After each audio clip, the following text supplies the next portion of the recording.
beberapa tempat sudah diberlakukan sekolah ditafsirkan Banyak sekali pro dan kontra mengenai sistem dilaksanakannya full day school. Tapi sebelumnya apa sih full day school itu? Full day school bukan berarti belajar full day. Artinya bisa beraktivitas di sekolah setelah jam pelajaran dengan catatan tidak boleh pulang.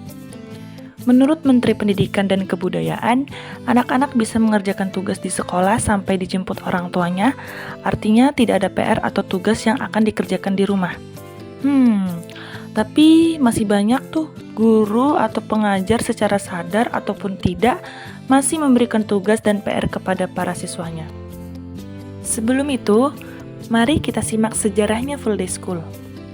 Sekolah full day dibuat di Indonesia sejak zaman Pak Muhadjir Effendi menjadi Menteri Pendidikan.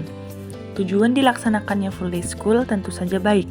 Full day diartikan sebagai sekolah yang menyelenggarakan proses belajar mengajar sampai sore hari.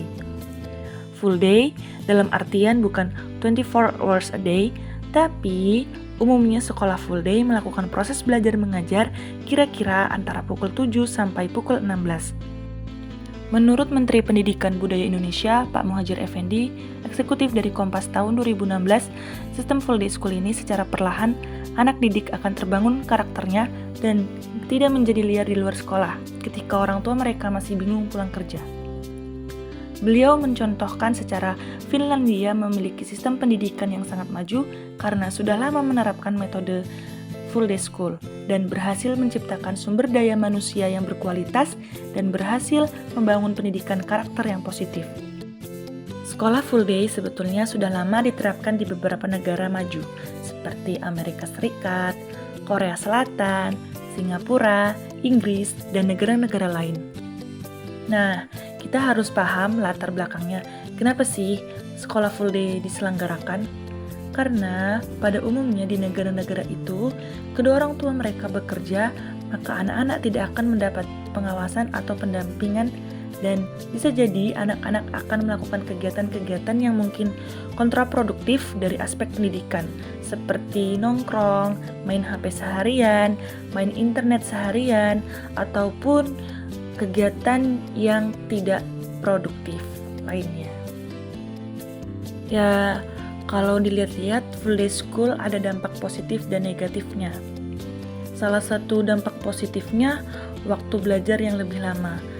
Full day school memiliki waktu belajar yang lebih panjang sehingga para siswa dan siswi mempunyai waktu belajar yang lebih lama. Waktu belajar yang lebih lama ini akan membuat penyampaian materi dan program sekolah lainnya bisa diberikan kepada murid lebih maksimal. Nah, pembahasan materi dapat dilakukan secara detail, baik melalui ajaran guru secara langsung maupun melalui diskusi dengan teman-teman kelas. Sistem full day school juga didukung oleh kurikulum 2013, di mana proses pembelajaran tidak hanya didapatkan dari guru saja, tetapi juga usaha sendiri membuat proses belajar tidak monoton. Para siswa dan siswi pun tidak boleh diberikan PR karena sudah belajar lebih lama di sekolah. Guru-guru yang paham dan patuh terhadap aturan ini tidak akan memberikan PR kepada siswa. Nah, tapi setelah kita ketahui bersama, masih banyak tuh guru yang memberikan tugas kepada para siswa dan siswinya padahal seharian full di sekolah sudah belajar. Apakah waktu belajar seharian di sekolah itu masih kurang? Sebenarnya tidak, dan tidak masalah juga bagi seorang guru memberikan tugas atau PR.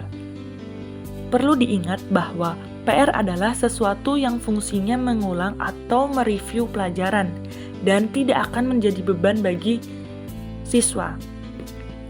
Ada yang pernah bilang bahwa PR itu harus bisa dikerjakan dalam waktu paling lama 15 menit. Harus cukup mudah sehingga siswa bisa punya waktu untuk hal lain. Bagaimana dengan tugas lain seperti membuat laporan, kerja kelompok, atau proyek di luar waktu kelas? Saya menganut pandangan bahwa semua tugas harus bisa diselesaikan dalam waktu belajar di kelas. Namun, beberapa hal memang terpaksa dilakukan di luar waktu itu. Misalnya, jika ada tugas prakarya yang menyita waktu untuk membutuhkan ketekunan seperti melukis, maka itu tidak apa-apa. Tugas guru bukanlah penjaga anak-anak dalam mengerjakan hal semacam ini, namun ia mengajarkan teknik dasarnya, sehingga anak bisa mengulangnya di rumah. Nah, waktu untuk jenis ini, pelajaran seperti ini biasanya tidak banyak. Biasanya cuma 2 jam pelajaran per minggu. Tentu saja tidak cukup. Selain itu, ada juga tugas yang sifatnya adalah pengamatan. Jika hal yang perlu diamati tidak ada di sekolah, mau bagaimana lagi? Jenis tugas lain yang pantas dilakukan di luar sekolah adalah jenis yang bisa memberikan gambaran bagi murid sebelum memulai sebuah topik ajaran. Misalnya, sebelum belajar mengenai keragaman budaya, anak perlu mencari contoh gambar budaya dari internet. Dengan begitu, ketika masuk pelajaran, otak mereka sudah terisi dengan latar belakang yang cukup. Jadi, tugas atau PR yang sekiranya masih bisa dikerjakan di sekolah, seharusnya para siswa dan siswi sadar dengan kewajibannya mereka. Maksudnya sadar akan kewajiban mengerjakan tugas atau PR yang diberikan oleh seorang guru ataupun pendidik yang lain. Tapi guru ataupun pendidik juga harus mengerti ketika ingin memberikan tugas atau PR, sebaiknya tugas yang diberikan tuh jangan terlalu berat atau dalam tanda kutip membebani yang di luar pelajaran. Jadi tugas-tugas tersebut harus tidak menyita terlalu banyak waktu. Tugas proyek yang kini marak diaplikasikan dalam kelas sebagai PBL atau Project Based Learning, pembelajaran berbasis proyek juga harus dikerjakan di jam pelajaran.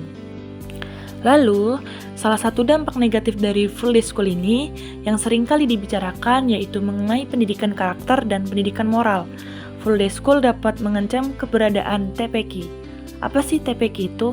Jadi TPQ itu adalah lembaga pendidikan yang mengajarkan Al-Quran.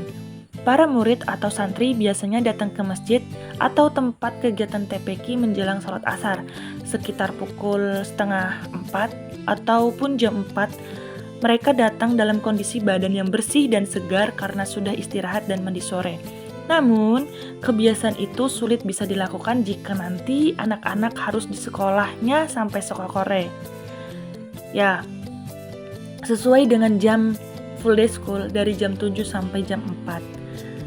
Sebelum diterapkannya sistem full day school, biasanya siswa ataupun anak-anak pulang sekolah itu sekitar pukul 12 atau 12:30. Kemudian mereka istirahat di rumah dan baru bersiap ke TPQ. Karena kegiatan belajar mengajar santri di TPQ pada umumnya dimulai dengan berjamaah sholat asar. Tetapi lanjutnya setelah diberlakukannya full day school, nanti anak-anak bakal pulang sekolah sampai rumahnya sore dan pasti sudah kelelahan atau memaksakan berangkat ke TPQ itu sudah jam terlambatnya. Ada benarnya juga, tapi masalah itu dapat teratasi. Alternatif yang dapat digunakan yaitu sekolah dapat mengadakan program yang berlandaskan dengan ajaran Al-Quran, khususnya untuk sekolah umum. Sekolah umum dapat mengkhususkan untuk siswa-siswa yang beragama Islam dengan menerapkan atau menambah program sekolah yang 11-12 sama dengan TPQ. Seperti sebelum kelas dimulai, dapat mengaji atau membaca Al-Quran secara bersama-sama agar masih dapat unsur pendidikan karakter atau moralnya walaupun belum maksimal. Tapi setidaknya anak didik, khususnya umat Islam, masih ingat dengan Al-Quran.